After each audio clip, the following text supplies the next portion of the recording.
de ce pays est depuis 1967.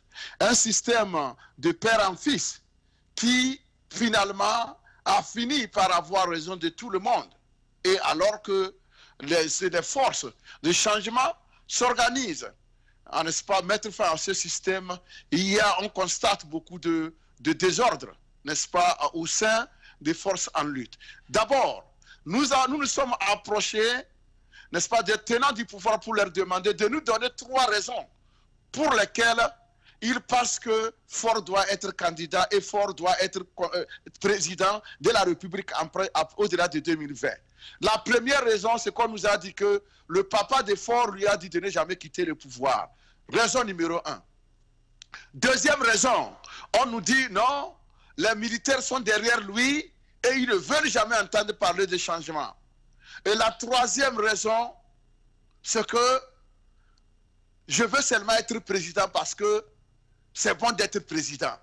Alors, Chronique de la semaine va essayer de démonter ces raisons-là et ensuite appeler le peuple togolais à prendre ses responsabilités. Parce que ce peuple togolais, nous tous, nous les citoyens togolais, nous avons compris, nous avons vu que ces 3 raisons ne tiennent pas. Et nous allons les démonter au nom du peuple togolais. Raison numéro 1, mon papa m'a dit de ne jamais quitter le pouvoir. J'ai dit non. Le Togo n'appartient pas à votre papa.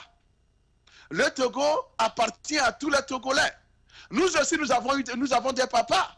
Tous les Togolais ont des papas. Et je pense que la bonne chose, l'héritage qu'il faut laisser à son enfant, c'est l'héritage qui puisse faire en sorte que tout le monde prie pour soit le papa qui laisse l'héritage, et non un héritage qui fait que tout le monde parle du mal de ce papa.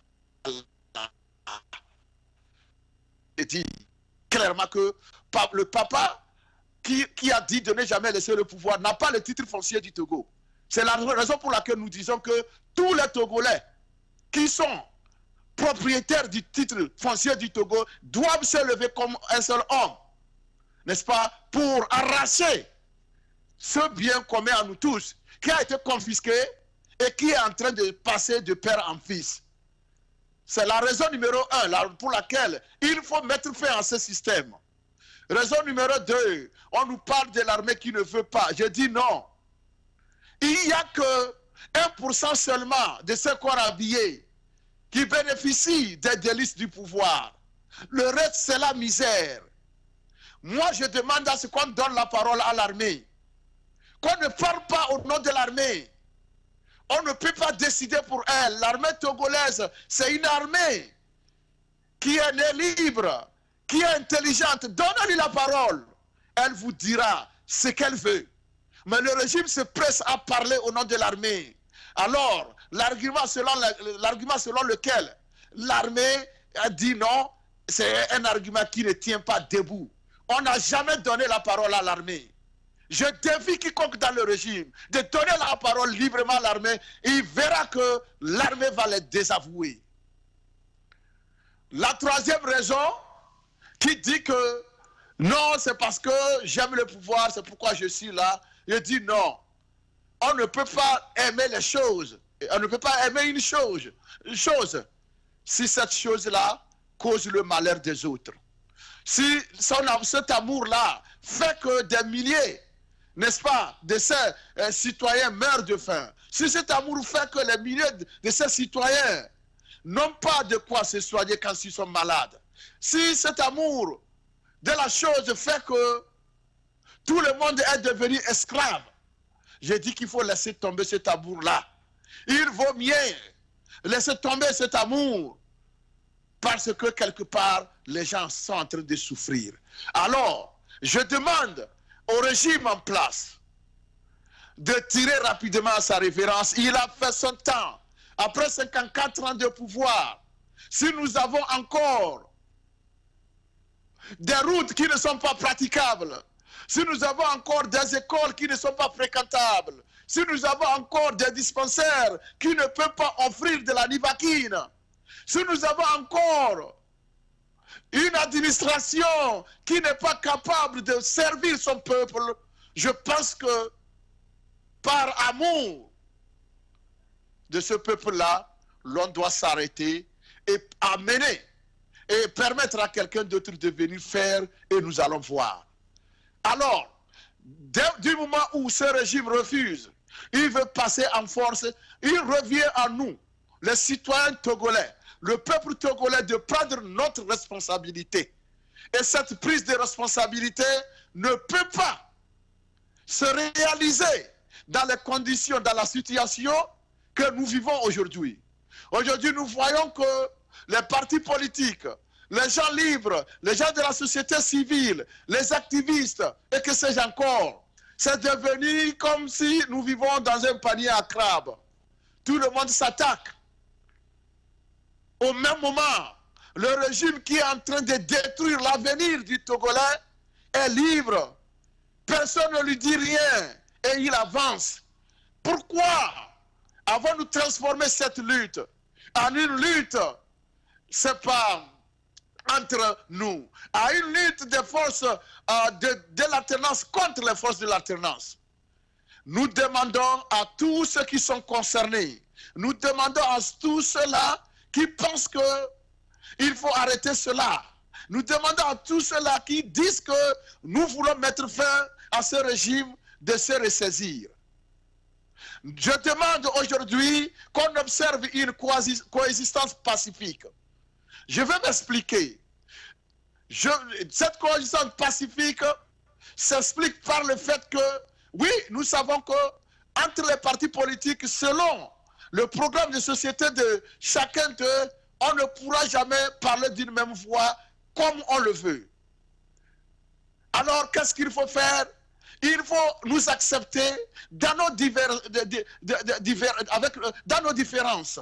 Il faut qu'on accepte nos désaccords, mais au même moment, qu'on puisse sauver ce qui est encore possible. Nous avons une cause commune que nous défendons ici. Et cette cause, c'est le Togo, la cause du Togo. Et nous sommes aussi convaincus que c'est seule l'alternance qui pourra apporter le meilleur vivre aux Togolais. À partir du moment où nous nous entendons sur cela, oublions toutes les divergences autour. Elles ne sont pas importantes. Oublions les divergences. Entamons une coexistence pacifique. Laissons les divergences derrière nous et focalisons-nous sur ce qui nous unit. Ce qui nous unit, c'est quoi? Ce qui nous unit, c'est notre alternance pacifique en 2020. C'est ça celle qui nous unit. Et si nous arrivons à taire ces divergences, si nous arrivons à arrêter ce qui se passe sur les réseaux sociaux, je pense que nous avons gagné le pari. Alors, je préconise une coexistence pacifique entre les forces du changement. Cessons de nous attaquer. Parlons désormais de ce qu'il faut faire pour nous débarrasser de ce régime qui nous fait du mal tous les jours. Désormais, ce que nous proposons, c'est que même dans nos coutumes en Afrique, même chez les Blancs, nous proposons, c'est pas une cohabitation qui s'apparente à ceci. Il y a des moments où, dans un couple, il y a le divorce intervient. La femme part, mais entre-temps, elle revient. Elle revient à la maison, elle dit, je vais venir m'occuper de mes enfants. Le mari dit non, il n'y a plus d'amour, on lui dit non, elle ne vient pas pour vous remarier. Laissez-la rester avec vous, juste pour s'occuper de ses enfants. Il n'y a plus de rapprochement intime entre ce couple, dans ce couple-là, mais ils vivent dans une cohabitation pacifique, dans une coexistence pacifique. La femme s'occupe de ses enfants, l'homme continue sa vie. Et dans certains couples, l'homme se marie même à une autre femme, mais la femme qui est revenue pour s'occuper de ses enfants est là pour l'intérêt commun, c'est-à-dire s'occuper de leurs enfants ensemble avec son mari. Ça se passe chez les Blancs, ça se passe chez les Noirs. C'est ce que je propose désormais aux politiciens togolais, à la société civile togolaise, à tous les citoyens togolais. Oui, nous savons que nous avons des idées divergentes, mais nous avons une chose commune à entretenir. C'est notre nation. C'est notre nation qui a tant souffert. Notre nation qui a envie de l'alternance et de changer de système de gouvernance. Et cette nation-là, dans ma métaphore, c'est la nation-là qui représente les enfants du couple dont je parlais. Et le couple, c'est qui? Le couple, c'est toutes les composantes, n'est-ce pas, du changement. C'est notre couple ici qui accepte désormais vivre ensemble entre mari et femme, mais de façon consensuelle, de façon, je sais pas, de façon consensuelle, dans le seul but d'entretenir les enfants, dans le seul but d'offrir un avenir meilleur à leurs enfants. Alors ici, les forces du changement, vous êtes le couple. Et votre enfant ici, c'est l'alternance que nous voulons. S'il vous plaît, au nom de cette alternance-là, taisons tout ce qui nous divise, restons ensemble et battons-nous pour barrer la route à celui-là qui est cet obstacle à l'alternance du Togo. Et l'obstacle aujourd'hui est clair. C'est Faure Gnassingbé qui est obstacle à l'alternance dans notre pays. Et il faut tout faire pour qu'il se retire. Et je sais que si les forces se mettent ensemble, nous pourrons barrer la route à Faure Gnassingbé. Il se retirera et nous allons faire de ce Togo-là l'or de l'humanité qu'il a toujours été. Alors, chers amis, aujourd'hui, j'ai voulu tout simplement faire mon devoir de citoyen. Chaque citoyen doit faire son devoir. Il doit œuvrer dans le sens de ce rassemblement-là républicain, de ce rassemblement citoyen qui tient compte des divergences qui sont connues, mais qui dit malgré ces divergences, nous avons un intérêt commun à sauvegarder. Et cet intérêt, je pense que nous tous, nous serons bénéficiaires si nous arrivons à le sauver. Ne nous pressons pas, n'allons pas vite en besogne. Moi, je n'ai aucun intérêt à attaquer qui que ce soit. Mon seul intérêt, c'est l'alternance au Togo. Et ensemble, si nous nous mettons ensemble et nous demandons à ce que nous puissions avoir cette alternance, nous l'aurons, parce que nous serons tous contre un. C'est pourquoi je demande à tous les citoyens de se sentir citoyens d'abord, avant d'appartenir à un parti politique. De se sentir citoyen libre, avant de penser à son appartenance politique ou de mouvement. Parce que il faut naître d'abord. Donc, quand on est au Togo, on est automatiquement citoyen togolais. Et après, on peut devenir ce qu'on veut. Ici, nous parlons de l'existence qui précède l'essence. C'est de quoi il s'agit. On ne peut pas naître membre d'un parti politique en même temps. Non. On ne peut pas brûler cette étape. La première étape, là, c'est l'étape de la citoyenneté. Appelons-nous citoyens d'abord, avant de penser à nos partis ou nos formations politiques. Aujourd'hui, moi, ici qui vous parle, la chronique de la semaine vous dit que je parle au nom de ma citoyenneté, au nom de la liberté qui m'a été conférée, de la liberté qui m'a été offerte, je vous en prie, en naissant. J'ai été, c'est pas mis au monde libre. Et en même temps, avec la liberté, qui est aussi celle des autres. Alors, s'il vous plaît, agissez de vous-même, parlez de vous-même, pensez par vous-même. Ne laissez pas quelqu'un penser à travers vous. Parce que Dieu, dans sa puissance, dans sa bonté, a créé chaque homme avec le bon sens, qui est d'ailleurs la chose la mieux partagée au monde. Et lorsque vous faites bon usage de ce bon sens, Dieu est content. C'est-à-dire, c'est une forme d'adoration que de poser des actes par vous-même en utilisant votre sens, votre bon sens. Mais lorsque vous vous laissez imposer des idées par quelqu'un, quelqu'un passe par vous, à travers vous, moi je pense que c'est comme si vous ne reconnaissez pas la bonté divine. Alors, s'il vous plaît, un citoyen libre sait où se trouvent ses intérêts. Et je dis aujourd'hui que les intérêts des citoyens togolais, tout le monde le sait parce que tout le monde dit que nous voulons l'alternance. Donc, notre intérêt commun, c'est l'alternance.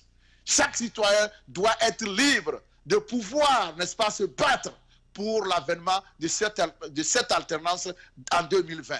Quels que soient les cas, nous disons, faisons tout pour lever l'obstacle, n'est-ce pas, à la réalisation de l'alternance. Et nous avons dit ici que l'obstacle, c'est Faure Gnassingbé. J'ai dit qu'il a la solution en main et qu'il a en même temps le problème. Moi, je pense qu'il doit choisir, n'est-ce pas, d'offrir cette solution-là au peuple togolais et nous lui serons reconnaissants. Je vous remercie. Chers téléspectateurs, votre émission Grand Débat passe sur Tempo Africa. Restez toujours connectés car nous vous apportons les réalités de l'Afrique. Votre animateur principal est Serge Nyawa qui est toujours là pour être connecté avec vous. Suivez Tempo Afrique TV, la télévision des Africains, pour les Africains, par les Africains. Contactez-nous tempoafrictv.com, iptv.tempoafrictv.com, téléphone 612 804 0295. Email tempoafrictv@gmail.com. Tempo Afrique TV, l'éveil de la